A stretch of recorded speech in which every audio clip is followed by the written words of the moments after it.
शुरू करेंगे साइकोलॉजी की एक फील्ड यानी कि उसका एक part social psychology. Social psychology क्या है?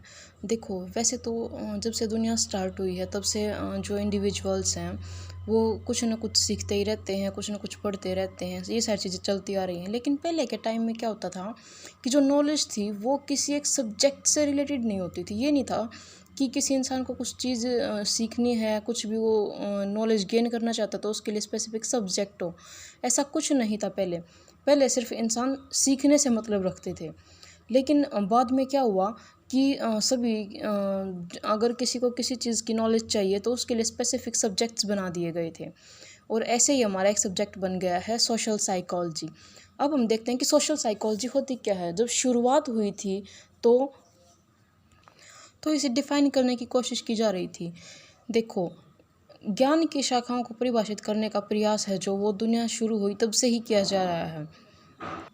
साइकोलॉजी की वैसे तो बहुत सारी ब्रांचेस होती हैं, जैसे कि clinical psychology, child psychology, developmental psychology, organisational psychology. ऐसे ही एक ब्रांच है सोशल साइकोलॉजी। सोशल साइकोलॉजी में क्या है, देखो, सबसे पहले बात यह है कि जो सोशल साइकोलॉजी है उसको डिफ़ाइन करना बहुत ज़्यादा मुश्किल है। क्यों? इसके बहुत सारे रीज़न्स है। क्या हैं कि सबसे पहले आधुनिक समाज मनोविज्ञान तथा सामान्य मनोविज्ञान के बीच अंतर करना है कि इन दोनों को अलग अलग डिफ़ाइन करना बहुत ज़्यादा मुश्किल है। किसको? सोशल साइकोलॉजी और जनरल साइकोलॉजी को।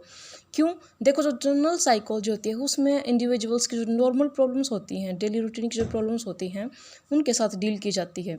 लेकिन सोशल साइकोलॉजी में उन प्रॉब्लम्स के साथ डील की जाती है जो जिनका जो नेचर है वो सोशल ज़्यादा हो जाता है, सोसाइटी से ज़्यादा रिलेटेड होता है।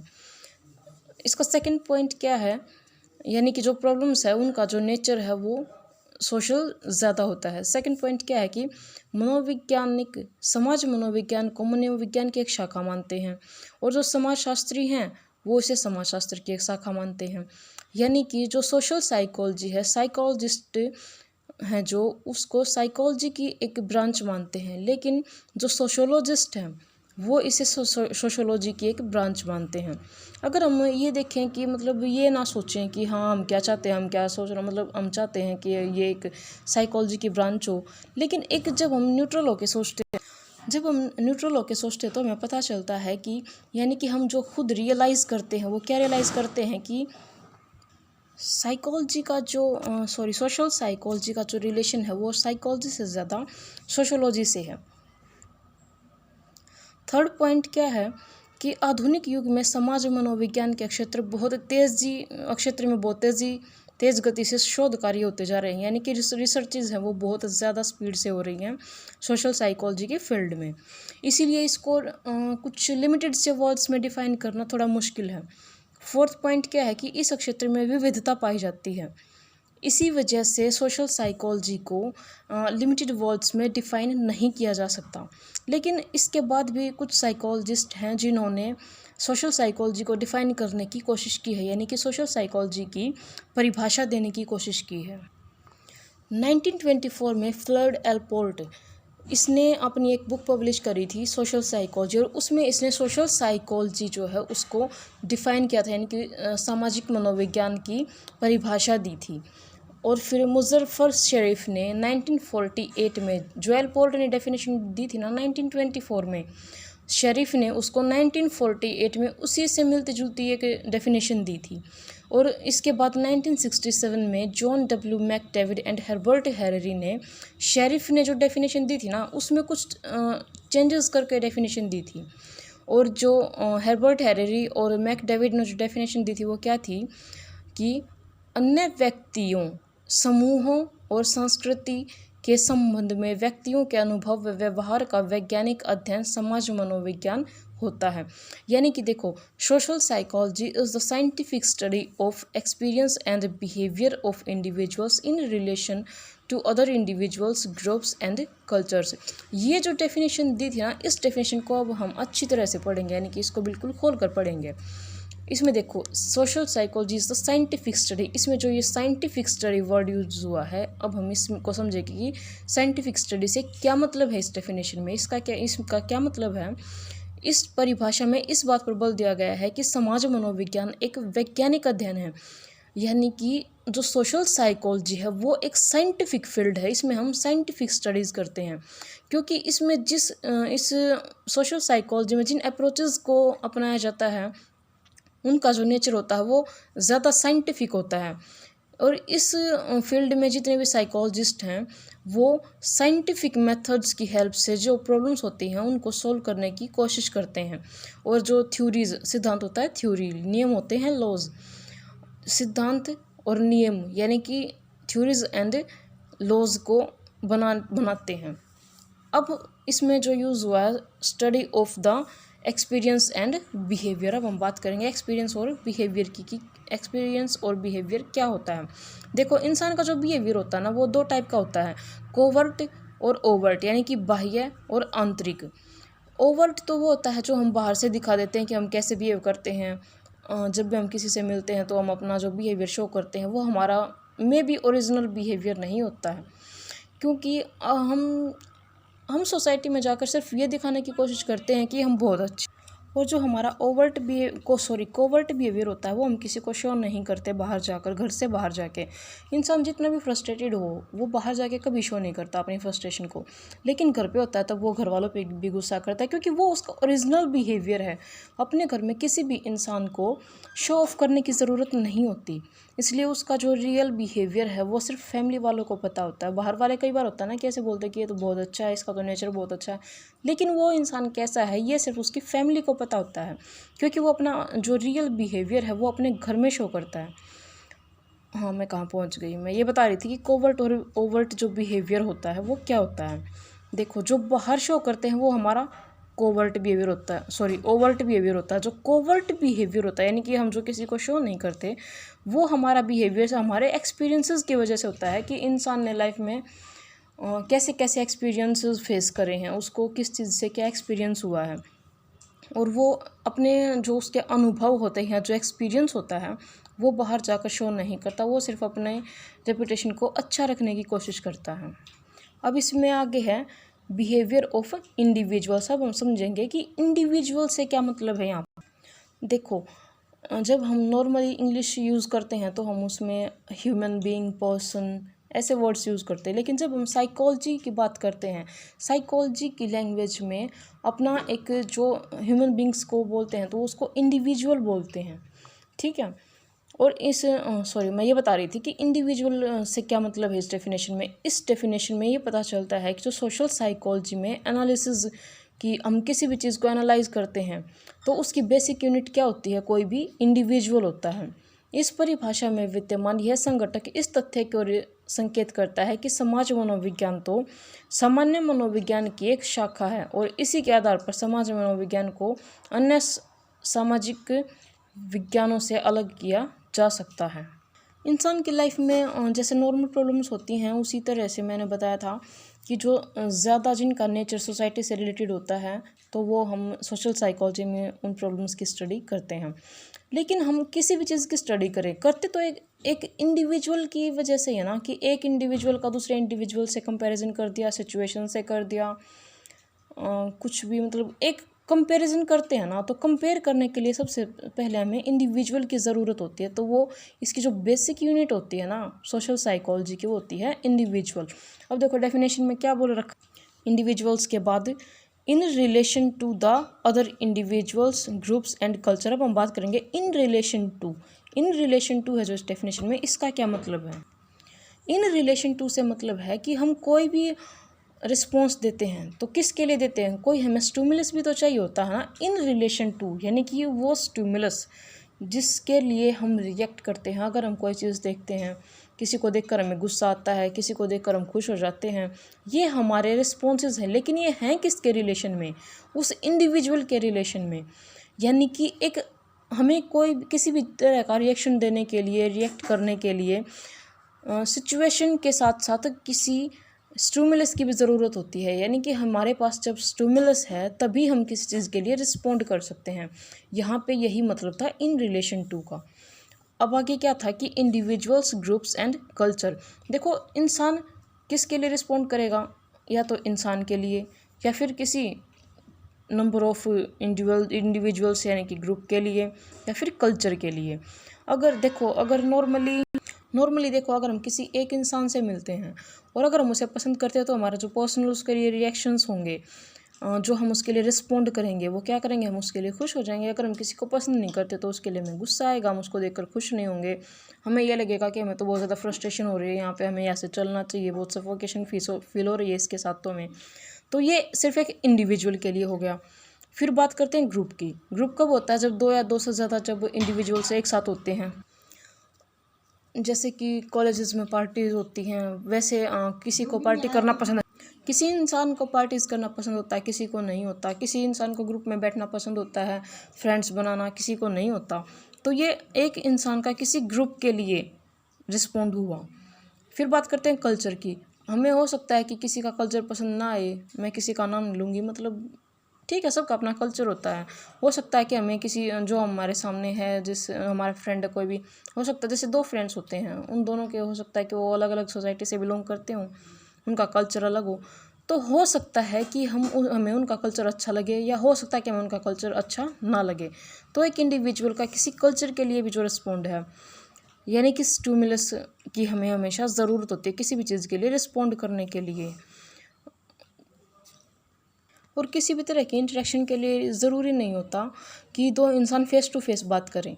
ये दो टाइप के होते हैं, जो इंटरेक्शन होती है इंडिविजुअल्स के बीच में, वो दो टाइप की होती है, फेस टू फेस और symbolic interaction. Face to face interaction तो होती है जब दो इंसान आमने सामने बैठ के बात करते हैं, उन दोनों के बीच में फेस टू फेस इंटरेक्शन होना होता है वो। फिर है सिंबॉलिक इंटरेक्शन। इसके लिए इंडिविजुअल्स को आमने सामने होना ज़रूरी नहीं होता है। सेकंड पॉइंट है कि इसमें किसी इंडिविजुअल की ग्रुप के साथ इंटरेक्शन या रिलेशन, किसी इंडिविजुअल का कल्चर के लिए, जो हमने अभी डिस्कस करी है, जो सारे बातें वही लिखी हुई हैं। तो ये जो इंटरेक्शन है वो कैसे हो सकती है, इंडिविजुअल के लिए, इंडिविजुअल की सोशल ग्रुप के लिए, इंडिविजुअल की कल्चर के लिए, या फिर सिंपली ग्रुप के लिए, या फिर इंडिविजुअल के साथ हो सकती है, जैसे मैंने बताया। और हो सकता है कि दो आपस में जो ग्रुप हैं उनके बीच में जो इंटरेक्शन होती है वो भी इसका एक एग्जाम्पल हो सकता है। अब एक आगे डेफिनेशन दी थी रॉल्फ लिंटन ने। उसने क्या डेफिनेशन दी थी कि social psychology is the branch of psychology which deals with understanding, prediction and control of individuals behaviour मैंने बता दिया आपको, कोवर्ट और ओवर्ट दो टाइप का होता है, in relation to social situation. अब देखो सोशल साइकोलॉजी बना कैसे है। जो इंडिविजुअल है, इंडिविजुअल का रिलेशन किसके साथ होता है, साइकोलॉजी के साथ। सोसाइटी का रिलेशन किसके साथ होता है, सोशियोलॉजी के साथ। कल्चर का रिलेशन किसके साथ होता है, एंथ्रोपोलॉजी के साथ। और इन तीनों से मिलकर ही सोशल साइकोलॉजी बनी है। अब देखो ये लिख रखा, social psychology as a synthesis of 3 disciplines. अगला टॉपिक है nature of social psychology. Social psychology का नेचर कैसा है, जो सोशल साइकोलॉजी है उसका नेचर साइंटिफिक नेचर है। साइंस का मतलब क्या होता है, देखो किसी विषय को विज्ञान का दर्जा देने के लिए विषय वस्तु यानी कि सब्जेक्ट मैटर व इस्तेमाल की जाने वाली अध्ययन विधि यानी कि मेथड्स, सब्जेक्ट मैटर और मेथड्स दोनों ही इम्पोर्टेंट होते हैं।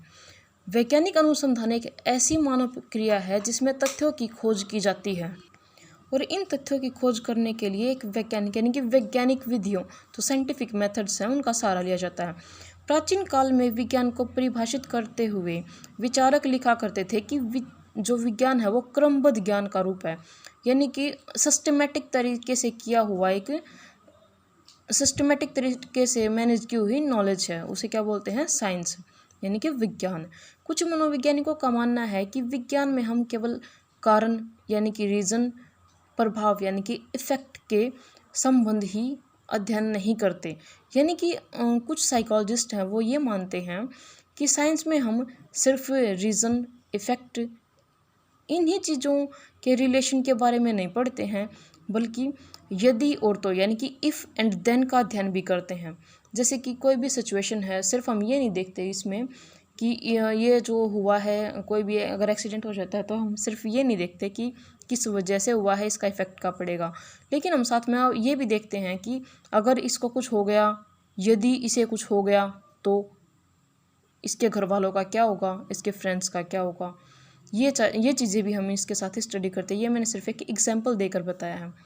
इसे अध्ययन करने के लिए हमें विधियों का सहारा लेना पड़ता है। इस प्रकार जब हम तथ्यों की खोज वैज्ञानिक विधियों से की जाती है और इन तथ्यों को क्रमबद्ध रूप से दे दिया जाता है, तभी यह ज्ञान वैज्ञानिक कहलाता है। यानी कि पूरा सिस्टमेटिक ढंग से जब कोई चीज़ होती है तो उस नॉलेज को साइंटिफिक बोलते हैं। वैसे ये कुछ खास नहीं है क्योंकि हमने सब कुछ ही पढ़ लिया है। जैसे विज्ञान में तथ्यों का अध्ययन वैज्ञानिक विधि से किया जाता है और सामान्य नियमों की खोज की जाती है।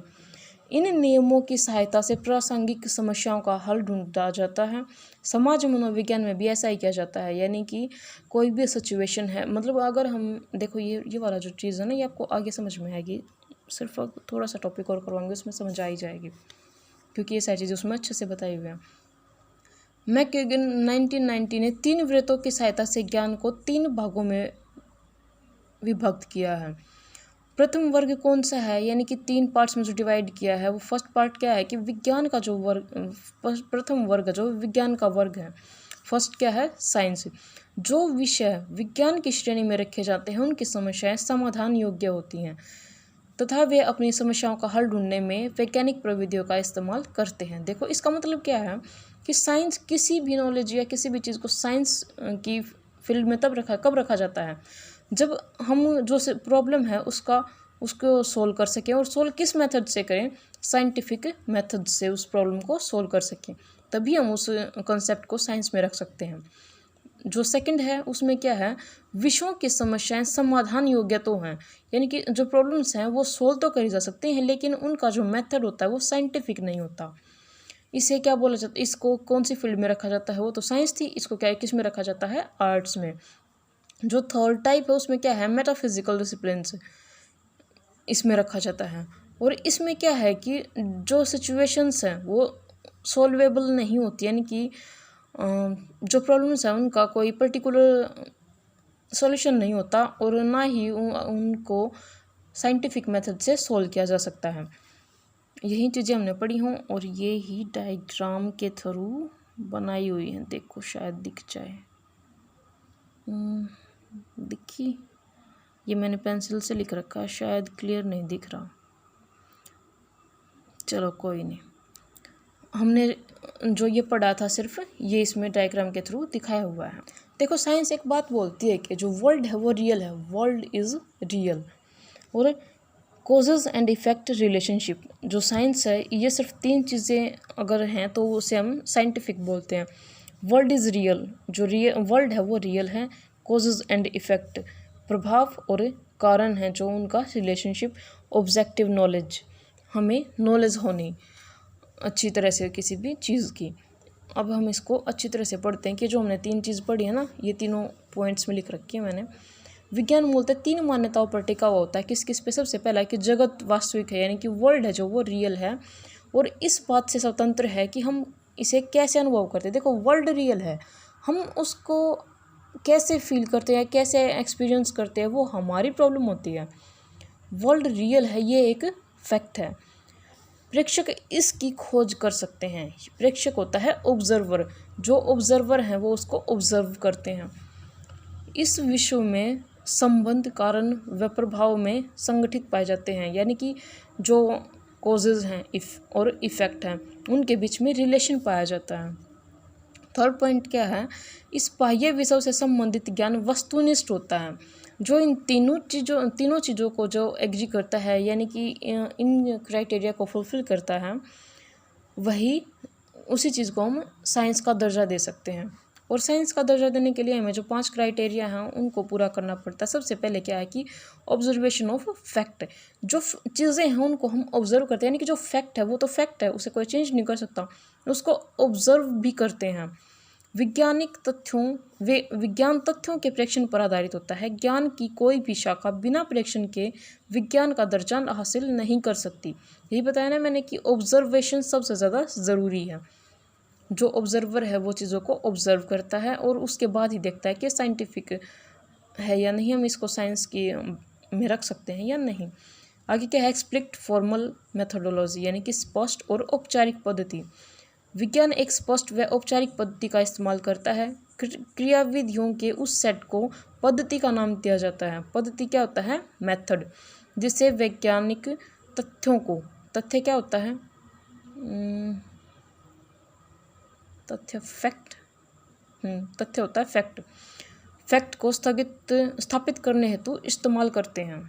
यानी कि विज्ञान जो है वो एक क्लियर और फॉर्मल मेथड होता है, फॉर्मल मेथड्स को यूज़ करता है। थर्ड पॉइंट क्या है? कम्युलेशन ऑफ फैक्ट्स, तथ्यों का संचयन करना, यानी कि उनको चयन करना। हमने पढ़ लिए लेकिन उनमें से हमारे काम की जो चीज़ें होती हैं, जो वैल्यूएबल जो चीज़ें होती हैं, उनको कलेक्ट करना। विज्ञान में तथ्यों को संचित किया जाता है। फोर्थ पॉइंट क्या है? सिद्धांत, फिल्म थ्योरी है जो वो थ्योरी बनाते हैं। सबसे पहले क्या करेंगे? ऑब्जर्वेशन ऑफ फैक्ट्स, फैक्ट्स को ऑब्जर्व करेंगे। एक्सप्लिक्ट फॉर्मल मेथोडोलॉजी। और थर्ड पॉइंट क्या है? कम्युलेशन ऑफ फैक्ट्स। फोर्थ क्या है? थ्योरी। विज्ञान में सिद्धांत निर्माण एक महत्वपूर्ण कार्य होता है। सिद्धांत अनुभव आश्रित प्रेक्षणों को क्रमबद्ध तथा संगठित करते हैं और नवीन अनुभवाश्रित खोजों का मार्गदर्शन करते हैं। फिफ्थ पॉइंट क्या है? फिफ्थ और लास्ट, प्रिडिक्शन एंड कंट्रोल। एक तार्किक विशाल स्तर पर पहुंचने के बाद विज्ञान वातावरण के चुने हुए पहलुओं के लिए कुछ अंशों की प्रिडिक्शन करता है और उन्हें कंट्रोल करता है। यानी कि देखो हमने सब कुछ कर लिया, चारों स्टेप कंप्लीट कर लिए थे। उसके बाद क्या है कि ये विकास स्तर पर पहुंच जाता है, यानी कि विकास स्तर, डेवलपमेंटल जो स्टेजेस हैं उन पे आ जाता है। और इसके लिए हमें कुछ पहलू होता है एस्पेक्ट के लिए कुछ जो प्रिडिक्शंस करता है और कंट्रोल करता है। आगे क्या है? समाज मनोविज्ञान प्रथम 4 कसौटियों पर तो पूर्ण खरा उतरता है। यानी कि जो सोशल साइकोलॉजी है वो पहले जो 4 स्टेप थे ना, उन चारों को तो अच्छी तरह से कंप्लीट करता है, लेकिन जो फिफ्थ क्राइटेरिया है ये उतना खरा नहीं उतरता जितना कि भौतिक व रसायन शास्त्र जैसे विज्ञान खरे उतरते हैं। जो फिजिक्स और केमिस्ट्री हैं वो ज़्यादा जो फिफ्थ क्राइटेरिया उसको फुलफ़िल करते हैं, लेकिन सोशल साइकोलॉजी करता है लेकिन कम्प्लीटली इतना अच्छे तरह से नहीं करता। लेकिन हमें ये नहीं भूलना चाहिए कि समाज मनोविज्ञान मानव सामाजिक व्यवहार पर काफ़ी अंशों तक भविष्यवाणी की योग्यता तथा नियंत्रण प्रदान करता है। यदि इस कसौटी पर समाज मनोविज्ञान की कुछ ढील है तो यह मात्र अध्ययन इकाई की प्रकृति की वजह से है। अगर ये फिफ्थ क्राइटेरिया को फुलफ़िल नहीं करता तो इसकी वजह क्या है कि जो सोशल साइकोलॉजी है उसमें कुछ ढील दी जाती है, यानी कि जो अध्ययन की इकाई की प्रकृति, यानी कि जो हम स्टडी करते हैं और उसका जो नेचर होता है उसकी वजह से होता है ये। अतः हम कह सकते हैं कि समाज मनोविज्ञान एक विज्ञान है। ये चीज़ हमने 5 क्राइटेरिया कम्प्लीटली फुलफ़िल करता है, लेकिन फिफ्थ को अच्छी तरह से नहीं करता, लेकिन करता है, ये नहीं है कि बिल्कुल ही नहीं करता। अगला टॉपिक है social psychology as a pure science. देखो जो सोशल साइकोलॉजी है ना वो प्योर साइंस भी है और अप्लाइड साइंस भी है। तो हम सबसे पहले पढ़ते हैं कि social psychology as a pure science. अब देखो social psychology as a pure science के लिए क्या है कि इसका जो फर्स्ट क्राइटेरिया वो क्या है कि शुद्ध विज्ञान की यह शर्त है, यानी कि शुद्ध विज्ञान होता है pure science. Pure science English में और शुद्ध विज्ञान हिंदी में है। शुद्ध विज्ञान की शर्त है कि इसमें समाधान योग्य विषय वस्तु का क्रमबद्ध ढंग से वैज्ञानिक विधियों द्वारा अध्ययन किया जाए, यानी कि जो प्रॉब्लम है जो वो सॉल्वेबल हैं तो उनका जो सॉल्यूशन है वो साइंटिफिक मेथड्स के द्वारा किया जाए। इसमें आवश्यकता अनुसार प्रयोगशाली प्रयोग, परीक्षण इत्यादि का इस्तेमाल किया जाता है। इसमें क्या किया जाता है प्योर साइंस में? प्रयोगशाली प्रयोग यानी कि एक्सपेरिमेंट्स होते हैं, टेस्ट्स किए जाते हैं। सेकंड पॉइंट क्या है कि शुद्ध विज्ञान सिद्धांतों के विकास पर बल देता है। थ्योरीज के जो डेवलपमेंट ऑफ थ्योरीज पर ज़्यादा फोर्स करता है। एक वैज्ञानिक चरों के परस्पर संबंध के बारे में परिकल्पनाओं का निर्माण करता है और फिर विधिवत अध्ययन के आधार पर उनकी जांच करता है। तदुपरांत इन अध्ययनों से प्राप्त परिणामों के प्रकाश में सिद्धांत बनाए जाते हैं। जो परिकल्पनाओं की सही पुष्टि होने पर उसे सिद्धांत के रूप में स्वीकृत कर लिया जाता है। थर्ड पॉइंट क्या है कि शुद्ध विज्ञान में नियमों का प्रतिपादन किया जाता है। देखो जो नियम है वो बनाए किस में जाते हैं, जो लॉज हैं, थ्योरीज है, वो डेवलप एस्टेब्लिश्ड कहाँ की जाती हैं, वो होता है प्योर साइंस का पार्ट, ठीक है। और जो फोर्थ पॉइंट है शुद्ध विज्ञान में आंतरिक वैधता पर बल दिया जाता है, यानी कि इंटरनल वैलिडिटी के लिए जो वैलिडिटी होती है उस पर ज़्यादा फोकस किया जाता है। समाज मनोविज्ञान इन चारों कसौटियों पर खरा उतरता है, इसलिए यह एक शुद्ध विज्ञान है जो इन चारों क्राइटेरिया को कंप्लीट करता है या सेटिस्फाई करता है, इसलिए ये प्योर साइंस है। अब बात करते हैं social psychology as a applied science. अब तक हमने पढ़ा था क्या कि प्योर साइंस, और अब क्या पढ़ेंगे, अप्लाइड साइंस। देखो प्योर और अप्लाइड में क्या फ़र्क होता है। प्योर साइंस में जो थ्योरीज हैं, लॉज हैं, ये सभी एस्टेब्लिश करे जाते हैं, कि बनाए जाते हैं, क्रिएट किए जाते हैं। और अप्लाइड साइकोलॉजी में ये जो थ्योरीज हम बनाते हैं, लॉज बनाते हैं, उनको अप्लाई किया जाता है। अप्लाइड साइंस से क्या मतलब, अप्लाई, देखो अप्लाइड में अप्लाई है ना, तो जो थ्योरीज हमने बनाई थी, लॉज बनाए थे, अप्लाइड साइंस में उसको अप्लाई किया जाता है।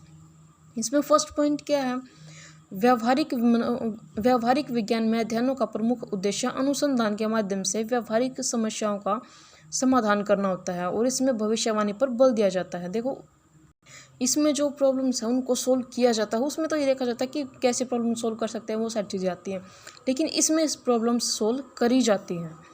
सेकंड पॉइंट क्या है, व्यावहारिक विज्ञान के अनुसंधानों में किसी भी समस्या का अध्ययन एक से अधिक स्तर पर, यानी कि सिर्फ एक सिंगल स्टेप पे नहीं होता, एक से ज़्यादा स्टेप्स लिए जाते हैं, लेवल्स, या फिर एक से ज़्यादा लेवल्स बोल सकते हैं, पर किया जाता है। समाज मनोविज्ञान में भी समस्या का जो अध्ययन करते समय सभी प्रकार के समूह गठन या फिर सभी संशोधित संदर्भों में इस व्यावहारिक समस्या का विश्लेषण किया जाता है, यानी कि इन सभी सिचुएशंस को एनालाइज किया जाता है।